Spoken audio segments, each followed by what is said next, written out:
You're about to hear excerpts from two interviews from Linda Fraley's nepotism hiring and supervision of her stepson Troy Bushman. The interviews were conducted by BCI. This all dates back to April of 2018 when Judge Howard Sunderman overzealously quote-unquote dismissed allegations of nepotism against County Auditor Linda Fraley. That ultimately led to a Bureau of Criminal investigation from which you are about to hear some audio. When Linda and your dad were married, did you live with them? For a little while I did.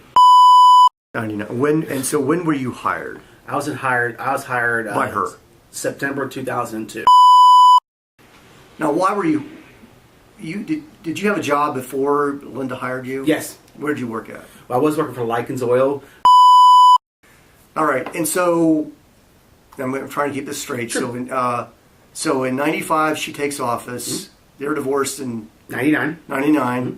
And you're hired in 2002. Yes. Troy's offer letter came directly from Linda Fraley in September of 2002. Was she concerned about the relationship between you being a stepson now and her being married to you and having a position as a county auditor? I didn't see anything because I didn't.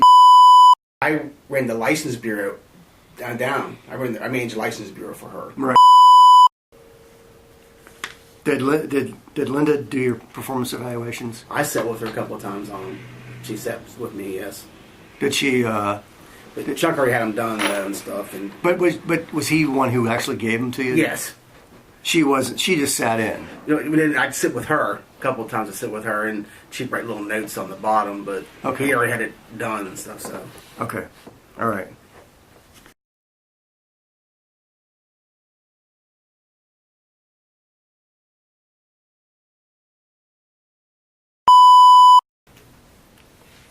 As far as the decision to hire, so you're not really sure about all that.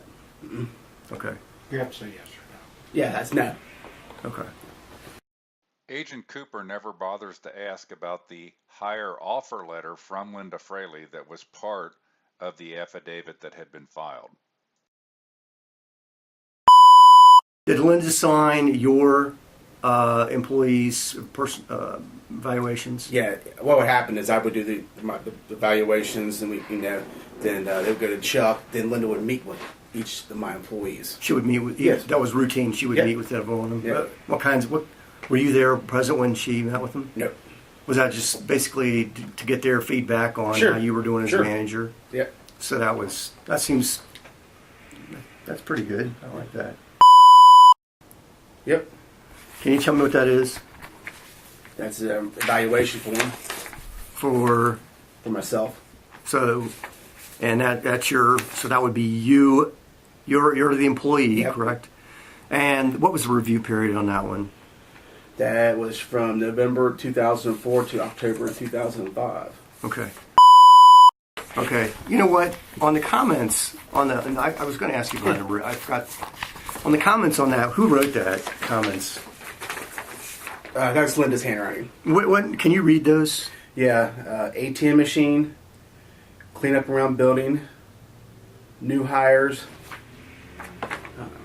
Sure about my glasses. Maybe if I read it. Yeah, I can. Plan Betty's retirement. Who's Betty? Betty was one of my employees. Okay. Yeah, she's getting ready to retire. Okay. Carla and Troy meeting on a regular basis.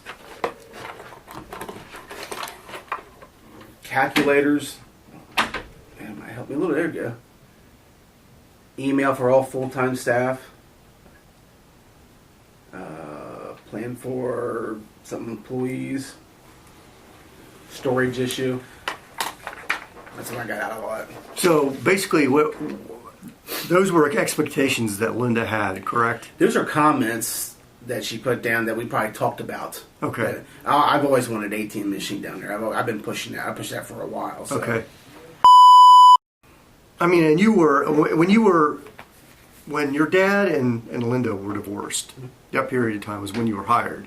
I mean, did you consider yourself her stepson at that time? I probably I did, but even though they weren't married, that I think that's the real reason why she gave up the license bureau, just to get rid of me. Okay. That's my opinion, and Okay. I will stick to that. So she got rid of you. I mean, you were fighting over his stuff, right? We were going through the process through all that. Yes. Yeah, and there were some tensions, but prior to that, I mean, it wasn't any situation that. I mean, did you guys get along? Other than that, So for the most part, yes. yeah, typical Yeah. stepmother stepson relationship. Yeah, nothing. Wasn't too close, so. Yeah. And did you know Mr. Bushman prior to him working at the auditor's office? Yes. Okay. How did you know him? It was it's a small town, Right. So you know Batavia, just about right. know everybody. Yeah. Troy grew up in Batavia. He graduated a year ahead of my daughter, my oldest daughter. So I knew Troy. Okay. And it also doesn't make any difference whether or not the auditor is present during that evaluation either. Right. And And many times not, as far as the deputy auditors are concerned. okay.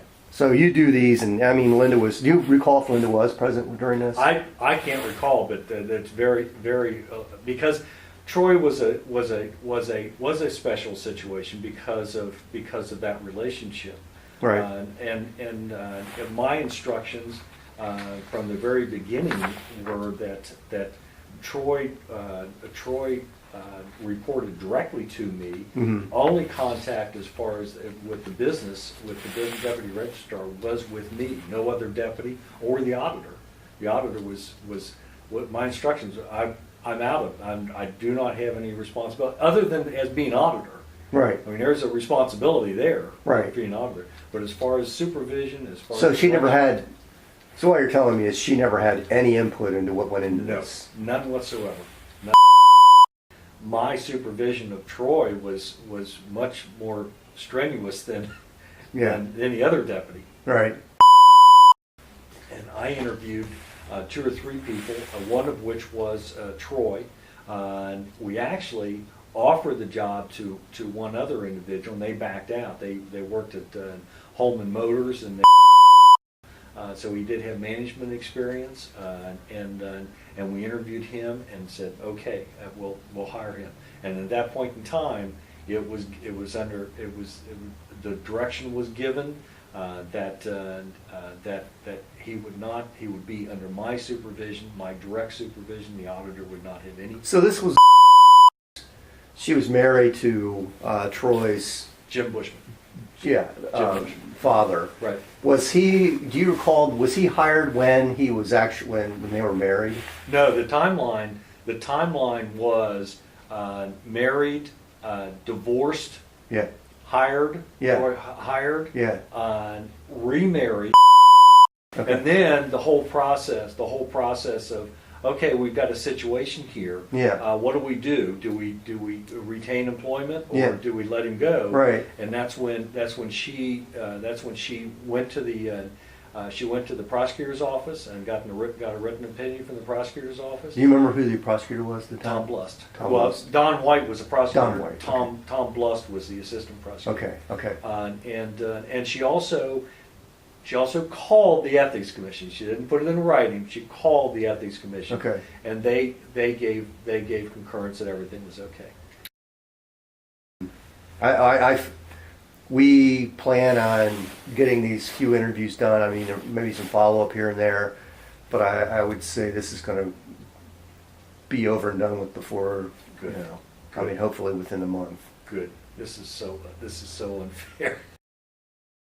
What's really unfair is that these people don't even see this as wrong. They spend 12 years propping somebody up in a job because of a family relationship when they're not qualified for the job. It serves nobody's long-term interest. The really unfair thing is the whitewash system that looks the other way on direct violations of the Ohio Revised Code. The really unfair thing is an inbred Batavia small-town culture that props each other up and protects insiders. And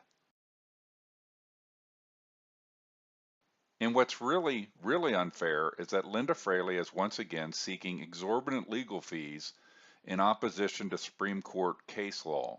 She's again seeking retroactive fees, which is not proper or allowed, from a law firm, Strauss Troy, who she has picked herself. If she wants legal fees associated with defending her nepotism, she needs to appeal to the commissioners before incurring those fees, and they get to pick the law firm. The last time she tried this stunt of getting legal fees, David Ubel voted yes, no surprise there. David Painter voted no, and Ed Humphrey abstained because Strauss Troy, the law firm, is his personal attorneys, specifically Joe Braun. And at this point, we all know Joe Braun pretty well, as do our common pleas judges who have to concur with this idiotic request from Linda Fraley. Enough is enough. We need to drain the Batavia swamp of nepotism behaviors and inbred culture that looks out for each other at taxpayers' expense. I labeled this as a preview because there's more coming on this matter and others, including on the 10-day period that we had no statutory auditor in Claremont County. That's right, when Linda Fraley had retired, secretly with no interim being named, and checks, legal filings, and more were being done under her name when she wasn't even an employee of the county. We are also going to have more information on Lonnie/Lauren Crisp, who's an employee of the state auditor, a former employee of Linda Fraley, and helps out on Claremont County audits in the non-audit of the Convention and Visitors Bureau. The swamp in Batavia has got to be drained.